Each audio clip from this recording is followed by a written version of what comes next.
My name is Steve Liga, and I'm the Chief Executive Officer of Action in Community Through Service. You probably just know us as ACTS.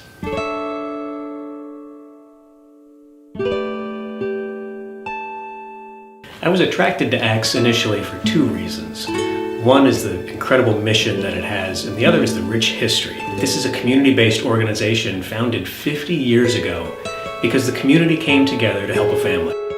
Eastern Prince William County Ministerial Association that included Catholics, Protestants, and the Jewish congregations to work together, and they all wanted to be of assistance to people that either lived here and had fallen on hard times or were just driving through and needed a place to stay. The first ACTS meeting in January of 1969, at which there were 11 pastors, I believe. They appointed officers at that meeting, and Ted Whitaker was the first president of ACTS. And then we were in contact with a lady who came in early in 70, and she said her first meeting was in January of 1970, but the meeting was convened to see whether ACTS would disband because the needs were overwhelming,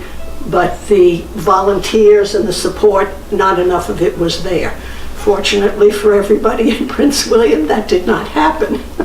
And eventually the churches numbered, religious organizations numbered 30. All the calls for assistance were being channeled to one person's house. We didn't have an office at the time, and there was a Mrs. Van Bolton, and she had a telephone service, and I did the casework A to F, Woodbridge area, and I would have to call Mrs. Van Bolton and say, do you have any messages for me?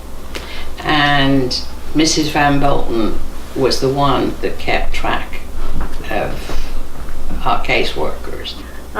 My work in ACTS developed as we had the emergency shelter, and Carl would take our family down on Sunday afternoon to the shelter to talk with whoever was the overseer and offer some assistance and how are things going, what else they might want or need from us. And a transportation committee was started by the board, and I was chairman of it. It was mostly for medical appointments and cancer treatment appointments.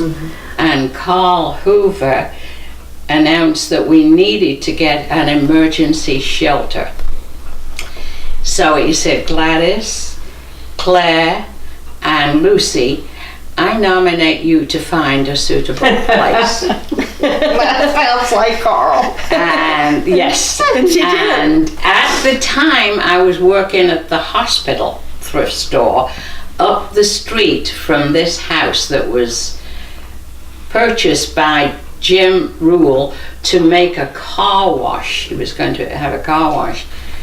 And I said, could you build the car wash and leave the house standing, and we could have the emergency shelter there? Well, it had to go before a committee and everything else. And then when we handed Carl the keys, he said, oh, I didn't think you'd do it this quick. And the thing was, how are we going to pay the rent? And Lucy Davis said, Gladys will open a thrift store in the living room. And I said, I will. And I did. But I wanted it called Deja Vu. Well, it meant things that have been seen before. And I don't know, it just came in my mind. Carl's father, also Carl Sr., got involved. He actually helped to renovate the kitchen in the emergency shelter. He also with the approval of the board, designed and created a sign for out front of the emergency shelter, as I recall, dedicating that sign to Beverly Warren, is that correct? Yes, one of our outstanding volunteers. We would print up flyers, chop them up. Every child in the school would get a flyer, and they would have a date of, you know, when we needed the food back. Well, in turn, once the food was brought back to the schools, then all the delegates and other volunteers would go pick up this food in the trunks of their cars, trucks, whatever, and then it would be delivered to the shelter and put on the shelves, sorted, and eventually bagged up for the families that had signed up to get food.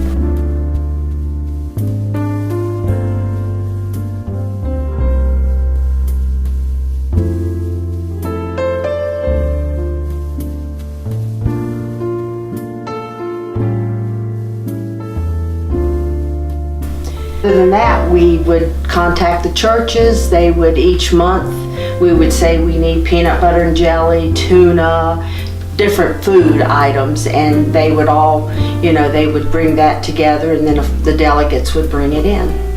And it was a constant, ongoing thing.